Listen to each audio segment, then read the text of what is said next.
Excellent. Okay.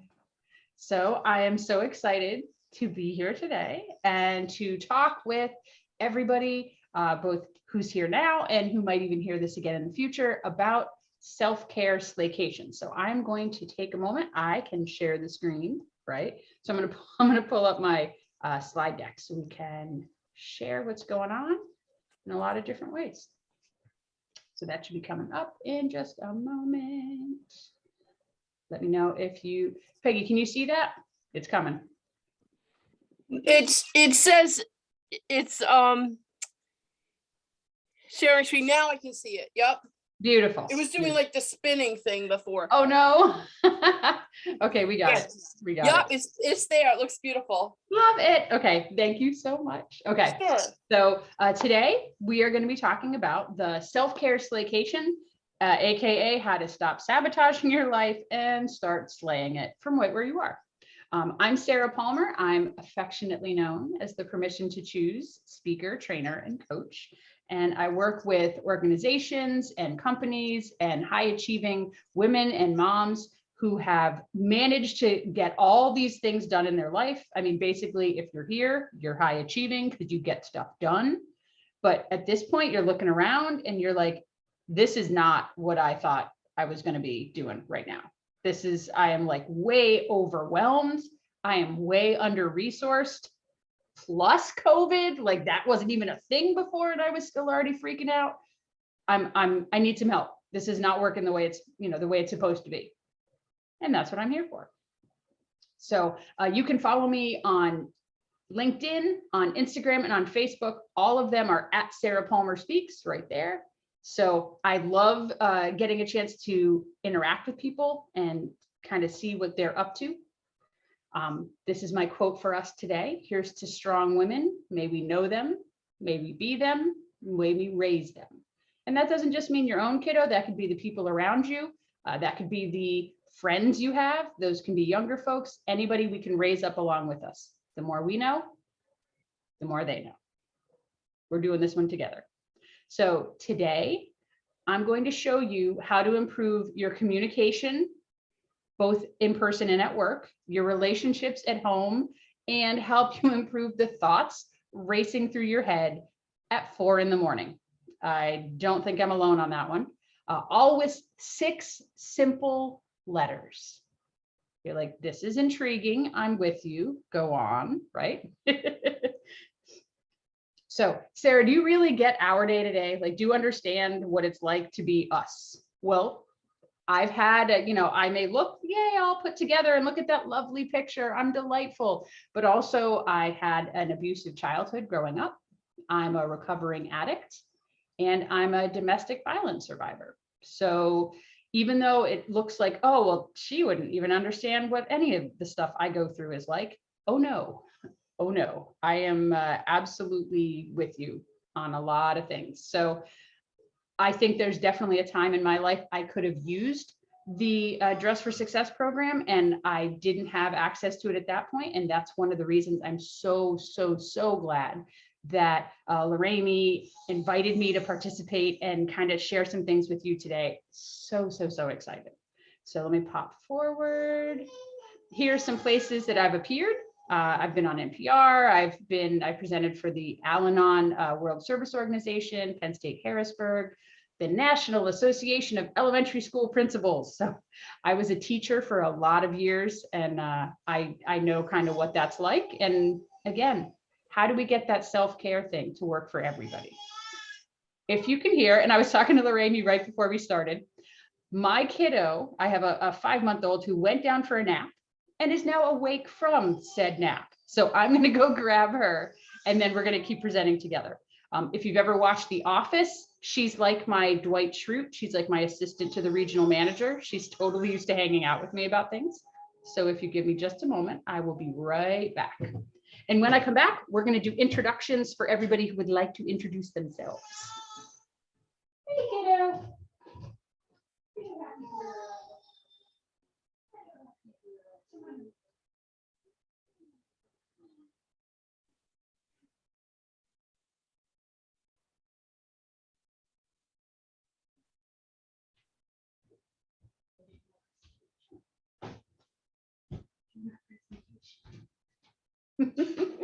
So I return with a baby. Say hi. You gonna say hi? Hi. I said to a couple friends, I think it's interesting that she's grown up. She was born during COVID, and she's so used to things on Zoom that I can't imagine when she watches television and she's like, how come no one's talking to me? She's so used to people interacting with her. So say hi. This is Frances. Hi. Okay, so I thought we could go around, and if you are a couple ground rules, you don't need to do anything during this presentation except be here. So I'm never going to say, hey, so-and-so, do you have an idea about this? You are grown people, which means if you need to cut out and go grab a snack, if you need to use the bathroom, if you need to grab some water, do it. I'm not going anywhere. We're fine. If you would like to participate, like I'm going to ask each person if they could introduce themselves, that would be great. And if that's not where you're at today, that's okay too.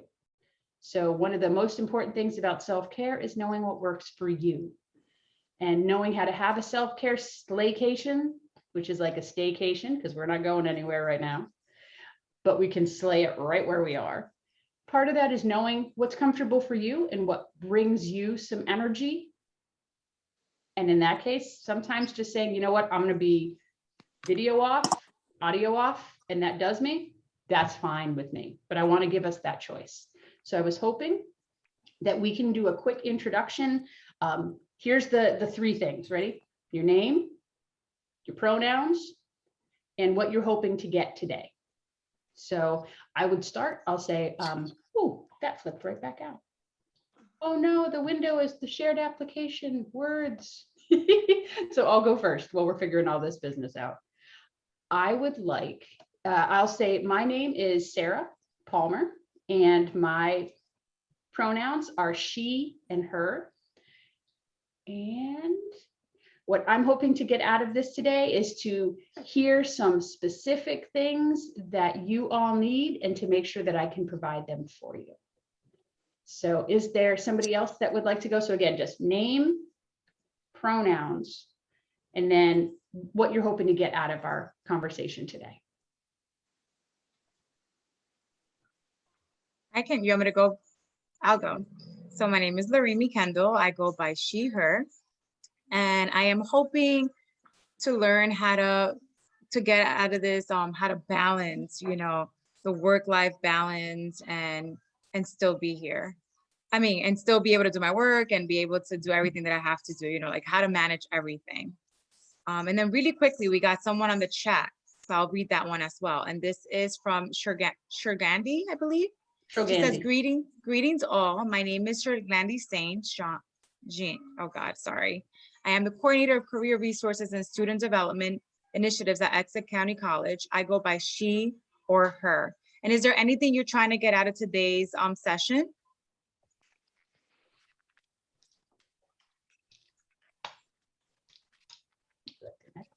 And as she types, maybe Peggy can go on. Okay, sure. Can you hear me okay? Absolutely. Okay, great. My name is Peggy Shunk. I go by she, her. I had signed up for this long before the recent headline news of young Gabby and her trip, but that's been on my mind a lot. It brought up some memories from when I was younger that aren't so good. And like I said, when I signed up, that wasn't on my mind, but I've been thinking a lot about how we show up and how we learn to take care of ourselves. And if I could have talked to my younger self after seeing what this young lady went through, it's filling my heart up. Yes. Thank you for sharing that. Thank you. Yeah. And I believe Shirley Fergandi added, I want to learn more about self-care. Yes. Oh, absolutely. Then we are all in the right place today. Oh my goodness. Including my friend who loves Frances, who, as far as we know, is a she, her. But who knows? and is very fond of my necklace. So my older daughter will be pleased because my older daughter said, you need to look really good for this, Mama, because you are doing Dress for Success and they are going to know if you styled yourself. So let me style you. It's like, okay, done and done. So she will be so pleased. She will be so pleased to know that everything looks good on camera and that Frances is quite fond of it as well. So, so go ahead. She's gorgeous. Oh, thank you. Thank you. She's a happy kiddo for the most part, which is great. Which is great. Okay.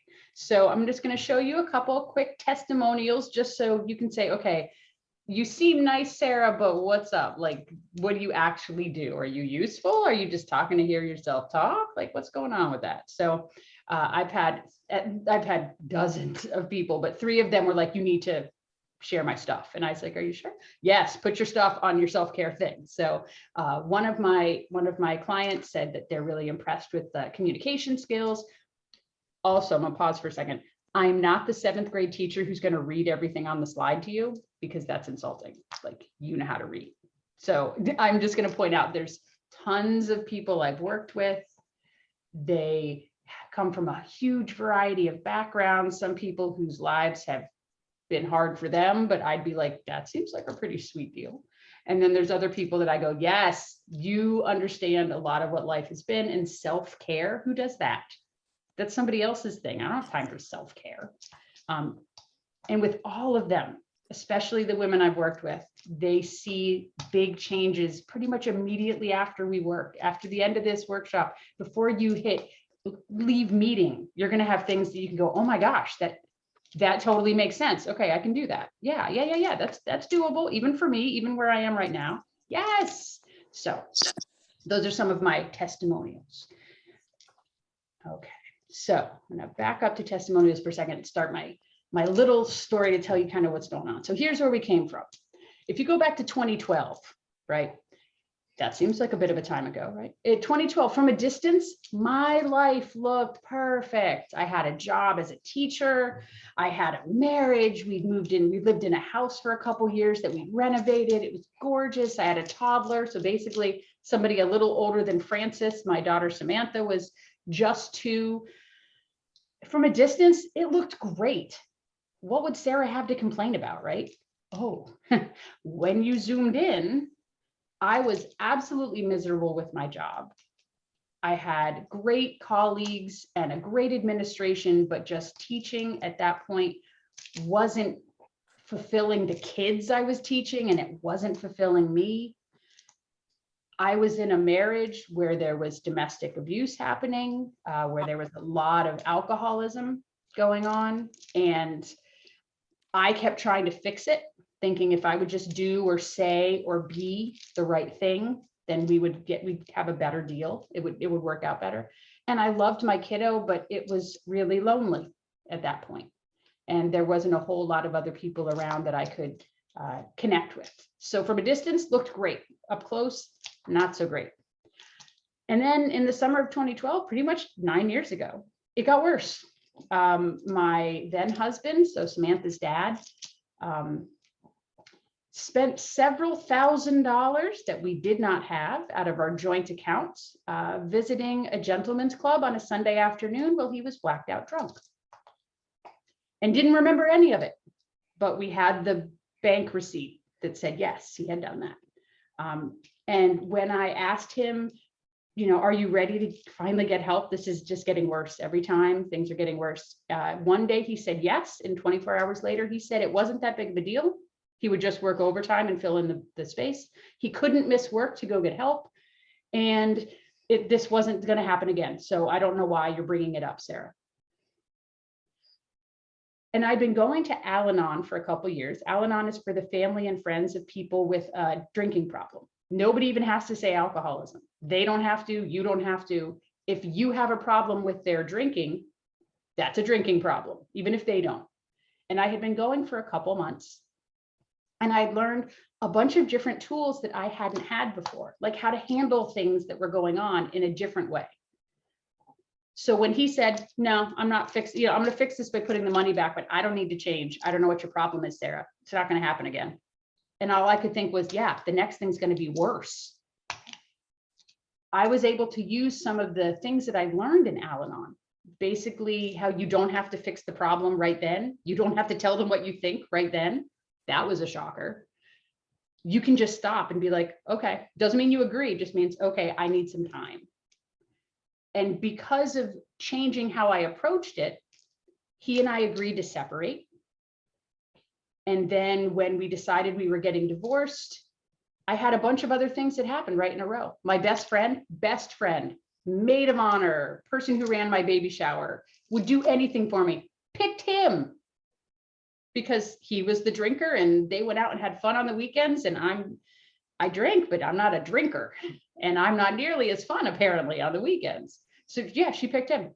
And then 2 months after that, my mom, who has some mental health issues, and I'd been trying to set some healthy boundaries with her about what was okay and not okay to treat me and to talk about, she couldn't respect it, could not. And that was, she wasn't because she didn't love me, it's because she had some things going on. I had to set a boundary and I said, we're not going to have any relationship right now. I love you very much, but I'm going to love you from over here because it hurts too much when you say and do things too close. So in 4 or 5 months, I lost my husband, my best friend, and my mom. Boom, boom, boom. Like for me, the three foundational relationships of my life gone. And then it got worse. No, I'm not laughing because it's funny. I'm laughing because looking back, oh my gosh, Al-Anon was super helpful because I could share with people who weren't like, oh, well, what you need to do is X, Y, Z. What happened was when I removed those 3 relationships that were not really healthy, I found myself still doing ridiculous things, harmful things, things that would cause problems. I recognized, oh my gosh, I have my own addiction. And my addiction wasn't to alcohol or to drugs. My addiction was to relationships and love, which meant I would do anything for anybody for no reason at all, other than the fact that they might pay me some attention. And maybe some of you have something where you're like, yeah, I've kind of been there too. And some of you might be like, that's not something I've ever experienced. You're lucky because you watch yourself. I watched myself do terrible things. Things were dangerous, things that could have caused the downfall of my daughter and I's relationship for the attention and affection of somebody who didn't really care about me, because I just wanted somebody to love me because I didn't love me. And I used to be able to blame that type of behavior on my mom. Oh, well, she's making me do this because she's saying this about me, or my partner, my daughter's dad. Oh, well, he said this and acted like this. So not a surprise that I would go try to X, Y, Z. Now, I never cheated on him when we were married, but I definitely had my eye on people. And then after he was gone, it just kind of went off the rails. And luckily I'd been in Al-Anon, which is for the family and friends of people, enough to know that there were programs for people like me. So I went into a different program. I went to what they call a sex and love addiction. It sounds way more fun than it is, trust me. It's like if you would do things when you were drunk, but you couldn't even forget them. You were totally sober the whole time. It would be like if vodka could text you. So it's not even a one-way situation. It's bad and two-way. And it was in that fellowship that I got my first sponsor. And my first sponsor was really helpful. And she asked me a question that changed everything and really brought around what we're talking about today, the self-care piece. She would ask me, how's your halt? And at first I said, what the heck is halt? Like stop? She's like, no, how's your halt? Okay, I don't know that one. What's that one? She said, halt is hungry, angry, lonely, tired. How is your halt? Are you hungry? Are you angry? Are you lonely? Are you tired? Because if you are any of those things, you are going to make some really stupid decisions today. And she was right. It was the really most baseline self-care that I could get involved with is, am I hungry? Am I angry? Am I lonely? Am I tired? If I'm any of those things, I can't operate in a way that's going to make me proud. So the very beginning was just recognizing, am I hungry? Have I eaten today? Have I eaten lately? What have I eaten? Am I angry? And I'm going to take that out on the next person that talks to me. Am I lonely? And therefore, I'm going to make decisions that are based on just wanting a connection. Am I tired? Now, for all of these, tired was my bad one. Tired was the one that if that was the one that I was the weak one on, I was done. So again, you do not need to share, but if you are so inclined, you can either put it in the chat or you can say it out loud. Which one of those is the one that normally gets you the most, that you're like, yeah, that's going to throw me off forever? For me, it's hunger for some reason, hunger. Mm-hmm. Mm-hmm. Peggy, you had unmuted, but if you spoke at the same time as Lorraine, I didn't hear you. And if you don't want to, that's okay too. Just saying. I think she logged in through a new device. Maybe her old device is not working. So maybe she'll talk to us now. I don't know if she got to hear. And I again, just switched to the laptop, so. okay. Okay. Peggy, make sure you mute your other device or like lower the volume Okay. because there's something there. Or if it's possible, you can log out from it so that way it won't echo back on Oh, sorry. Okay. you. That's how we learn, right? Because you Right. might not hear through it, but it'll echo what it hears. Beautiful. So Okay. which one of those is your worst one? Well, I'm struggling with hunger, I guess, probably the most. I feel like I spend so much time putting out fires or planning for the next little thing, like where's the food gonna come from? How much gas do I have? Which application is due now? That is energy that I could have been putting towards the job search or that sort of thing. And so a lot of if you looked at like Maslow's hierarchy, like the basic needs, I think. Yeah. I spend so much time focusing on meeting just the basic needs to get by on the day to day that I don't have time to get me out efficiently. Because I feel like doing a real job application, if you're going to do it the right way, like the cover letter, research the company, have all your ducks in a row, that takes a whole day just to do one. I mean, I have done the opposite where I got so frustrated that I, just like mad apply to a whole bunch of things. And I don't think that's very effective either. So getting back to the hunger, how hungry am I for my future success? How hungry, am I to make sure I don't lose where I'm living? Like, you end up focusing on priorities and hope that you're always picking the right ones. Yes. And I love that you brought up Maslow's. That is absolutely true. So the hungry, angry, lonely, tired, that's mostly the bottom, right? That's if I haven't physically eaten food in 7 or 8 hours because either I've been working on a job application or I've been working at a job that just like puts money somewhere. I don't love it, but it drains the heck out of me. If I haven't been eating, then I have no energy. Like I literally cannot keep going. Yeah. And I'm going to make decisions that are not as helpful. Like I don't believe in good or bad decisions. I don't think there's a thing, but I think there's ones that are more helpful for me, less helpful for me.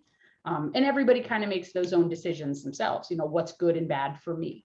But like you said, like if I'm not meeting those basic hungry, angry, lonely, tired, then I have no energy and focus to do the things that I want for the long term, right? Like the big success. Yeah. Right. Well, I think your mind knows that you're going to give 100% because you sound like the kind of person that gives 100% plus. So I imagine that when you're saying that, you're just putting it off so you can give it the right attention rather than just do a half-assed job at it. Oh, sometimes I do a half-assed job. Like, I'll be totally honest. One of my strengths in life is my ability to look confident while everything is going out of control. Well, there's an expression for that. It's the duck. You know, the duck Yes. looks like it's smooth on water, but underneath it's furiously Kicking. paddling all the Yes. time. But it always looks beautiful. Yeah, just do flowing across the lake, but you don't see Right. the It paddle just underneath. looks like it doesn't have a care in the world, but underneath it's to make the movement happen. And you know, in terms of what you mentioned about losing some key people in your life, and so I can imagine the word lonely crops up for you. I'm going to give you a little piece of advice that's in my mental toolbox that has served me very, very well, because I think the pandemic has forced a lot of us to re-examine relationships in our life, you know, on all levels, and you're not alone in that. So what I tell myself is that I can be my own best friend. So in other words, the energy I would have devoted to helping somebody else that I know in their life and helping them in their crisis, which when you're codependent on people, I think it's fun to get swept up in other people's dramas because you can devote a lot of time to that. That should have been advancing you and getting yourself out of your own issues. So a lot of times, you know, when I feel like, God, wouldn't it be fun to have a girlfriend to go do this or that or something with, I'm just going to focus on me right now. And that sounds a little bit selfish, but when I said before that I know Lorraine, like since she had her son, like I've been struggling for a long time and I don't want that to continue. I want to be able to send her Christmas cards and maybe call her up as they have lunch one day. I don't always want to be her client. I love that. That's such a good goal. And you're going about it the right way. Like you're doing the things. Yeah, but you can get lonely in that process because you have to make that commitment to yourself. I think as women, we're raised to try to do it all. And that means having a lot of girlfriends, having a social life, being the best at everything. But I found that there's only so many pieces of us. Like the two of you have to focus on your children right now. You know, that's a decision that you made. And it's, as Jacqueline Kennedy Onassis once said, it's the most valuable thing you can do in life. So if you raise your children well, you're an accomplished woman, no matter what else comes or goes. Yeah. So I'm in deep admiration. I would have done it if I could have. So I hear that. And I also push back on that a little. And that actually totally relates to what we're talking about. So you had said earlier, like, I don't want to be selfish about things. Like, you know, focusing on me kind of feels selfish. Yeah, selfish isn't bad.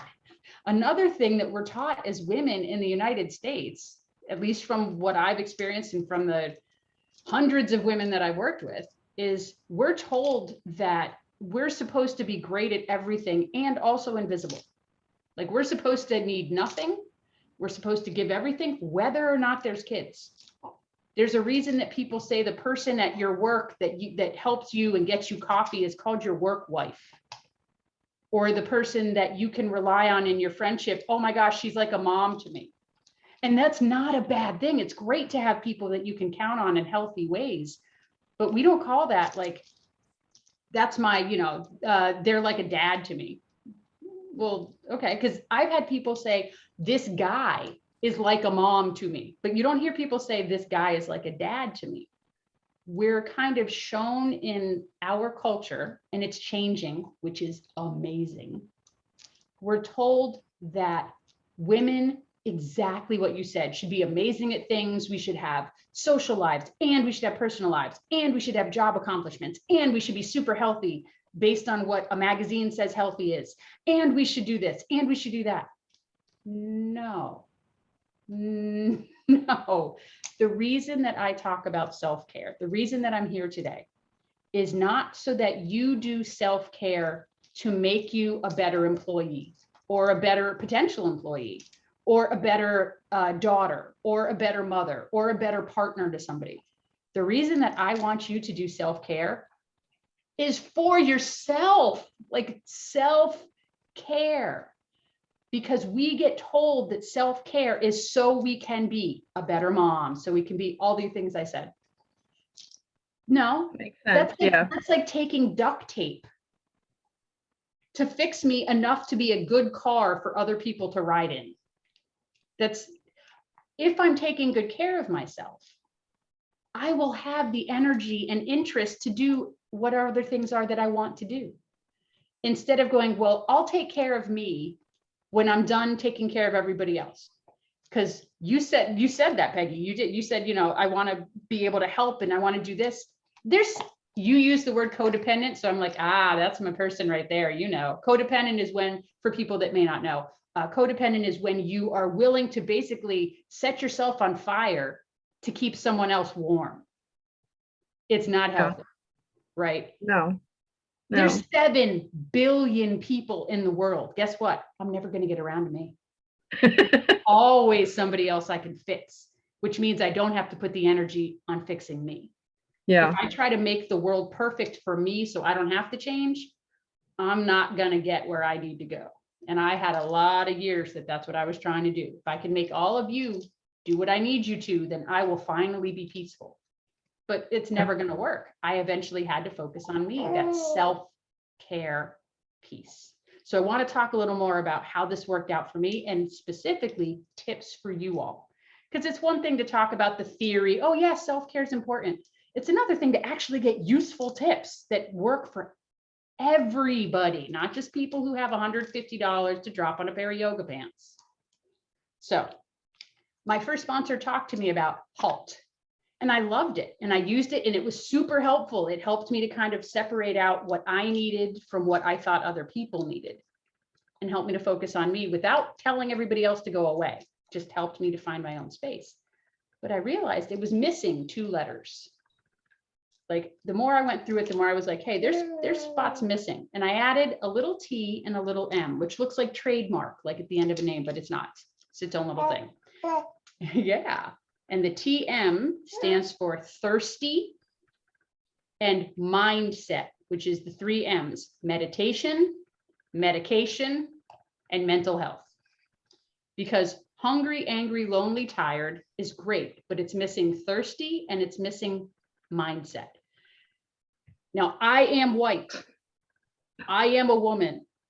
And I cannot stand when white women use mindset to mean here, buy this expensive juice cleanse, or you need to go away to this, 1-week retreat for better mindset. No. Mindset is stuff you can do right where you are for no money, no cost. I know that because I've done it. And I've showed hundreds of women and they've given me even better suggestions that I hadn't thought of before. So I want to talk about kind of what the different letters can look like for people in lots of different circumstances.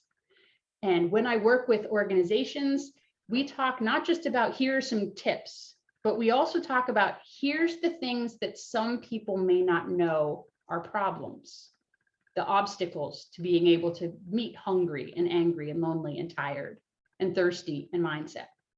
Because sometimes the people who have the power, the privilege, they don't even know what the rest of us are doing to try to make all these other things work. And that's really important because when they know, they can use their power and their privilege to help make it easier for other people. But if they don't know, they don't understand why more people don't eat fresh fruit.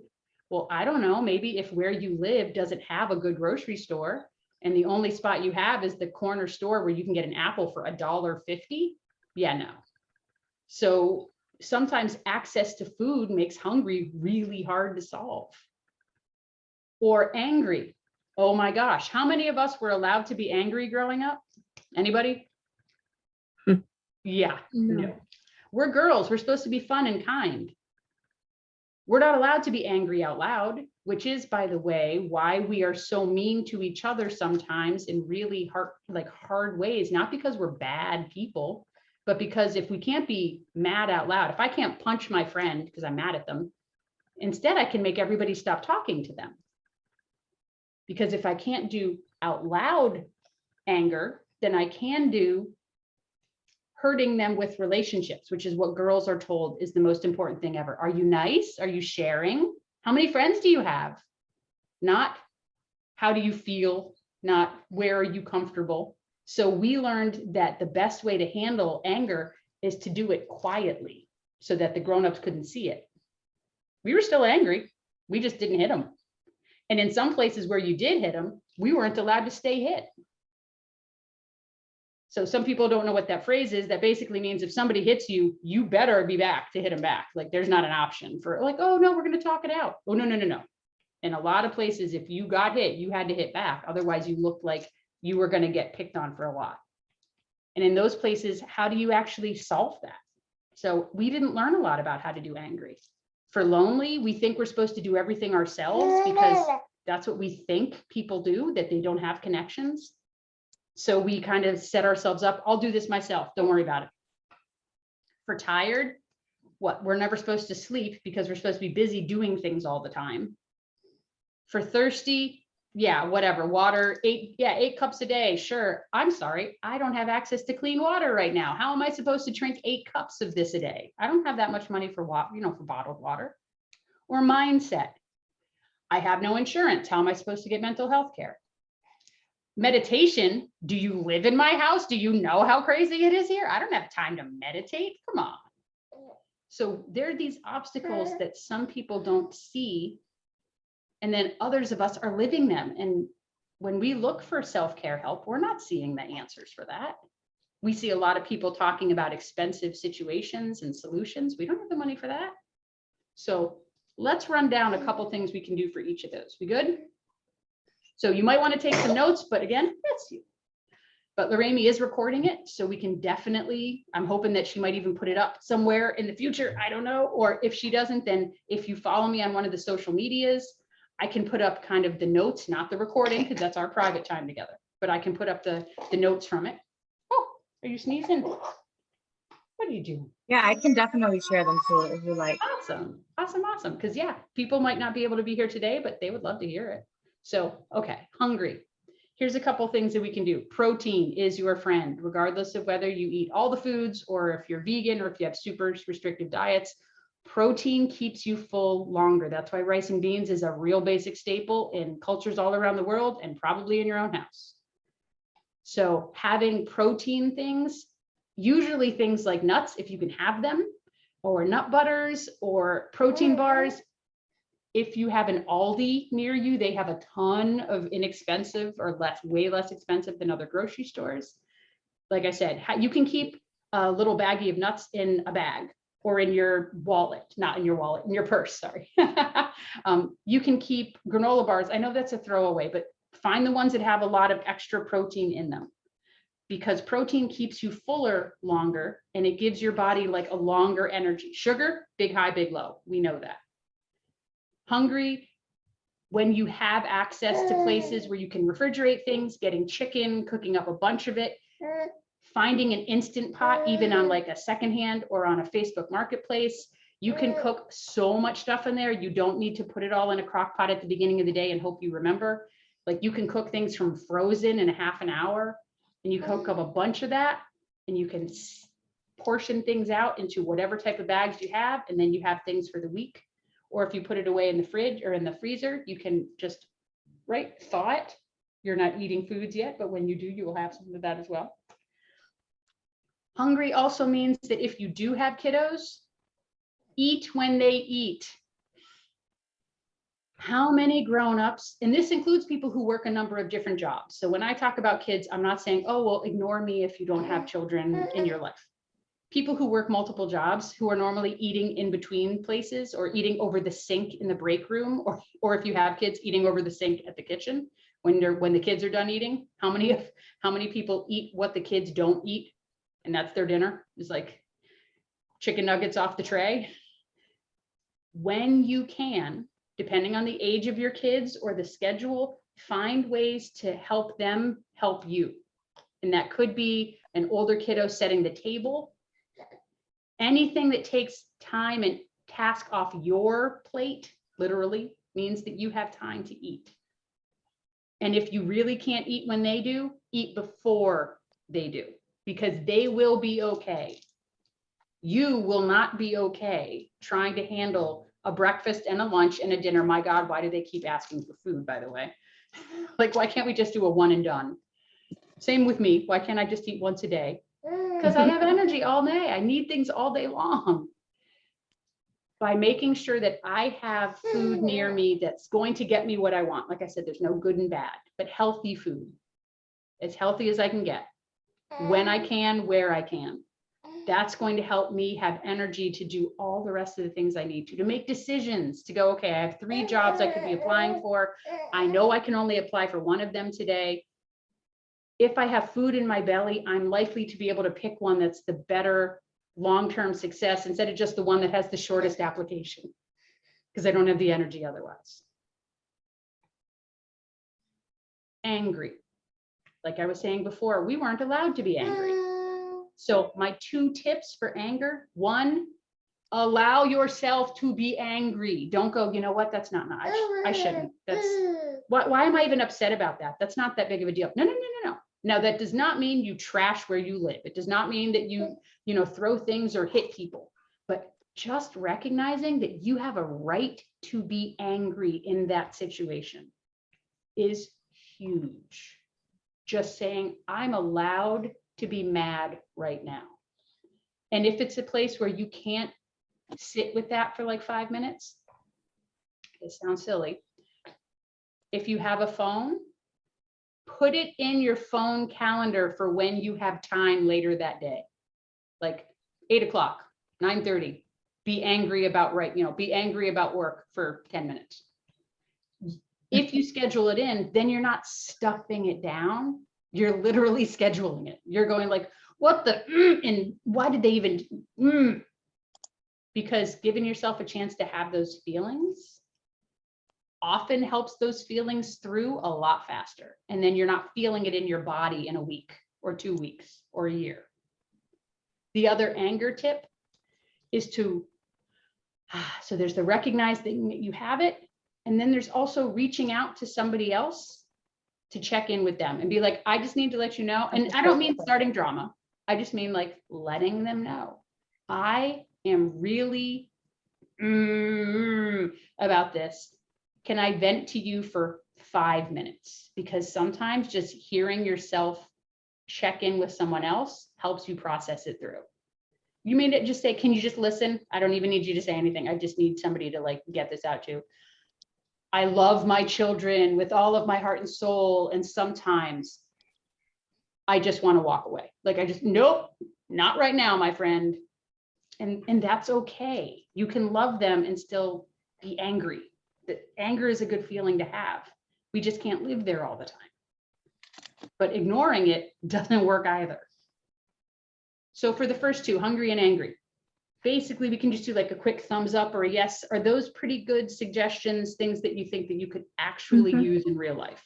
Yeah. Awesome. So for lonely, 2 suggestions for lonely. If you have a cell phone and you have a calendar, schedule in once a week, especially if you've been kind of like completely on your own for a while. Once a week, not every day. I'm trying to give you stuff that actually works, not things you're going to fail at and then be like, I can't even do self-care. One time a week, schedule in that you're going to text a friend. Where is it? That's it. Just one time a week. Because it's really easy for us to go days and weeks, depending on where we work, without actually connecting to another human being. Especially with COVID and being safe, you don't want to get all in everybody else's face. I go weeks without talking to my best friends, and they're my best friends. So what I can do is I can schedule something in my calendar that says like every Thursday at 2 p.m., check in with Janelle. Janelle will never say, how come you only ever text me Thursday at 2 p.m.? She didn't care. And if she did, she's the type of bestie that I could be like, hi, I text you because I will forget. I love you and I will also forget. But setting something up in your calendar means you don't have to go, oh my God, I haven't talked to them in like 3 weeks. They're going to think I'm mad at them. And now I don't want to reach out because I'm going to feel stupid because it's been forever. Set it in a calendar. If you have a bunch of people that you're kind of like, I want to check in with, set it for a different person.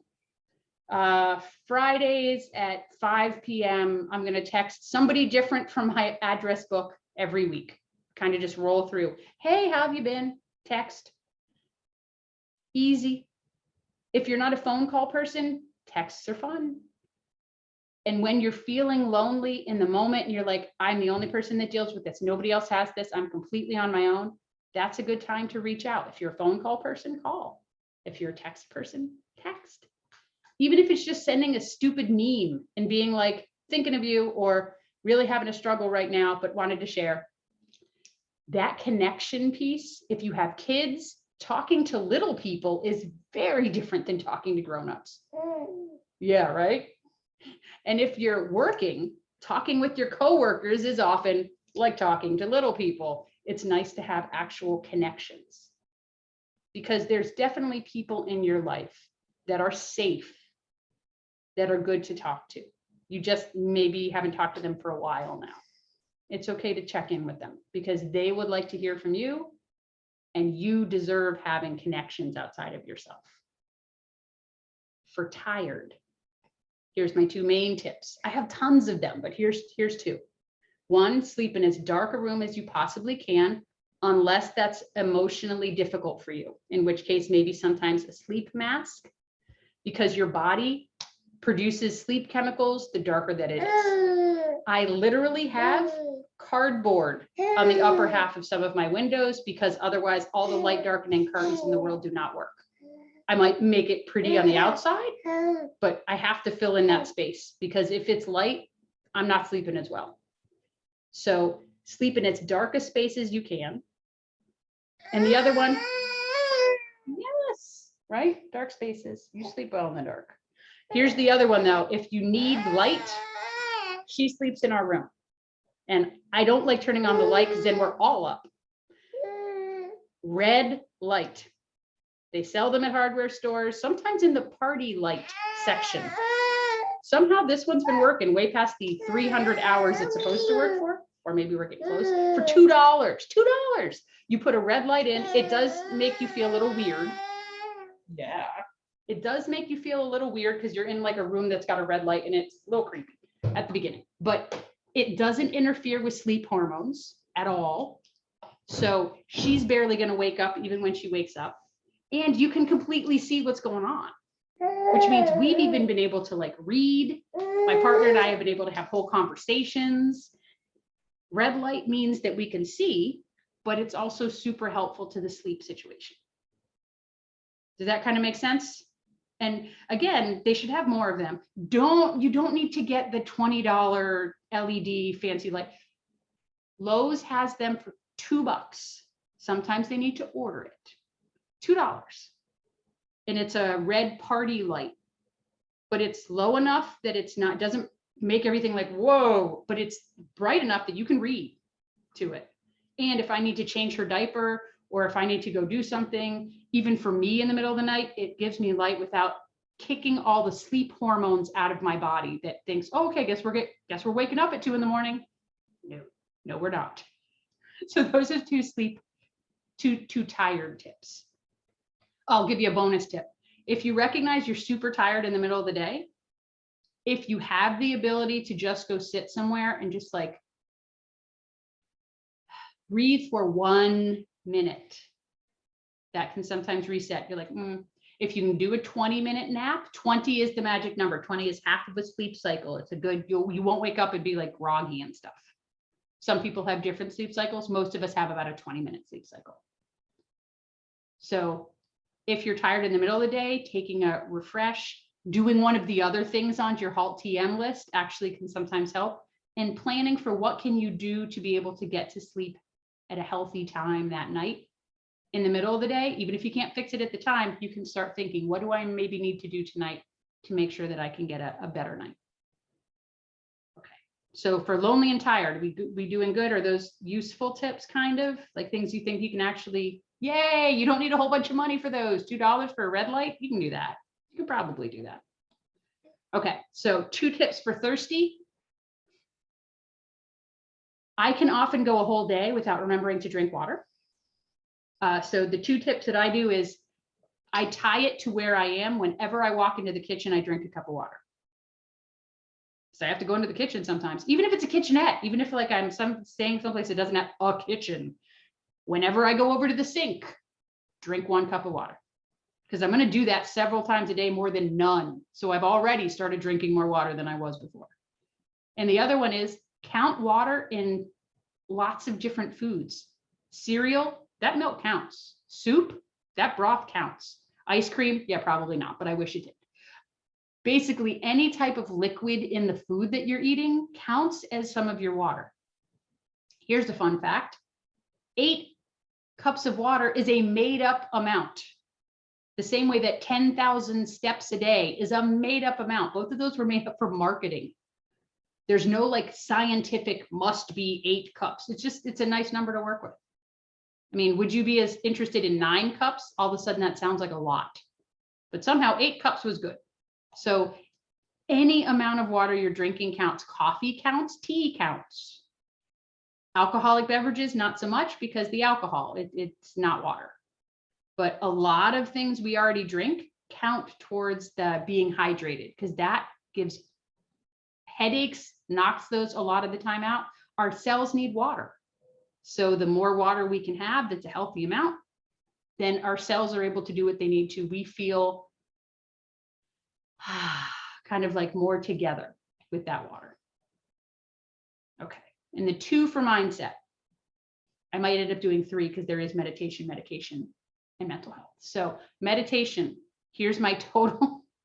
And I know we're finishing up. We started a little late, Lorraine. Can we finish up a little bit late? Awesome. I love her. Oh my gosh. Okay, so our meditation one, I'm giving you the ability, I'm giving you permission to meditate while you're falling asleep. You're like, that's cheating. You're supposed to like in like a fancy room with like some special, no. I'm going to give you 2 free apps, 2 free things you can use. Because no matter what, you have to fall asleep at some point. You may not stay asleep. Maybe you have some sleep things you're working on, but you have to fall asleep. So if you tie it to when you fall asleep, you will do it every day. So here's the 2 apps that I recommend for meditation. One is called Insight Timer. It's free. It's Android and Apple, and they have tons and tons and tons of different types of meditations. They have just the music, they have guided, they have for kids, they have stories, I don't get paid for any of this. I just love them. And most importantly, they have, for me, I'm very competitive and I like keeping track of stuff. They have a counter that'll tell you how many days in a row that you meditated. So I use that for stuff because falling asleep, I still need some quiet time in my brain. And that's a great time to do it because I always have to fall asleep. I'll forget to do it during the day. The other one is Minds in Unison, which is a YouTube channel. And again, if you have a phone, you can get YouTube. They have 8, 9, and 10 hour overnight subliminal positive message ones that all you hear is rain or crickets. Now, again, maybe they're teaching me that I love eggplant. I don't know. It's subliminal, but they list what they say, and I believe them. But they have ones like accomplish a lot tomorrow, or learn to love your body, or stop smoking, or confidence in all situations. So Minds in Unison, as long as your phone is plugged in, you can have it on all night and it's not going to knock the battery. And I don't like not having my phone in my room. That's a little safety thing for me. I feel more comfortable when it's there. So I can even put it face down, and the screen ends up just being black with like some stars. They don't have like bright shining patterns that are going to make it distracting to sleep. So I keep track of it on Insight Timer, but I mostly use the Minds in Unison one. And I can barely do things for like 5 days in a row. I have 1,000 nights in a row that I meditated because I set it up so it's just something I do when I'm falling asleep. So I have to fall asleep every night. For medication, if you have insurance or if you don't have insurance, if you need medications, Good RX doesn't work for all of them. But for a lot of medications, if money is not something you got laying around in a big pile, Good RX often gives discounts. Again, I'm not an affiliate. I don't make money off of any of this. They're free. There were some months that I didn't have insurance, but I have a medication that I need to take. I have an antidepressant, and it was $120 a month. Yeah, no, that wasn't happening. Good RX, it was $20. It's just, you look up the medication, it gives you all the local pharmacies and what the prices are. So you can even pick out the pharmacy that has it even cheaper. Like CVS had it for 30, but the local grocery store had it for 20. You just show them the Good RX code and they go, okay. They don't go, what? You're not allowed to have that. This is okay, sure. They don't care. Good RX is an amazing, doesn't work for all of them, but I'll tell you what, 120 is a no, and 20 I could do that month. I did. That was pretty sweet. Medication also, I give you permission if you need to take a medication to take the medication, especially if it's one for mental health. Nobody tells somebody who's insulin dependent as a diabetic, you know, if you just smiled more, your pancreas would make what it needed. So why are we so tough on people who might need some medication to get their brain chemistry the way it needs to be? My brain's just not going to make the right type of chemicals because of the upbringing that I had and because of the genetics I had when I was born. I'm a double winner, yay! But by taking medications, it puts things where they're supposed to be so that I can make better decisions and I can feel like a person, like I belong, like I'm worthy of this. And if that means that I need to take a medication to do that, I'm going to take the medication. And if somebody says, well, you should be able to do that with exercise and good living. Okay, well, you can exercise, I'll watch you and take my pill. Like I need that. That's not going to it's not going to suddenly show up. And for mental health, there's a lot of different resources that are out there. We're still not great in the United States on that. But mental health, there's a lot of different ways that we can take care of ourselves. Sometimes looking up an online one, sometimes looking for places that have sliding scale, meaning you might pay nothing or a very small amount, depending on how much you make. But just letting you know that you are worth talking to somebody safe and getting good solutions. That those are things that we deserve to have. And it's not selfish in the bad way.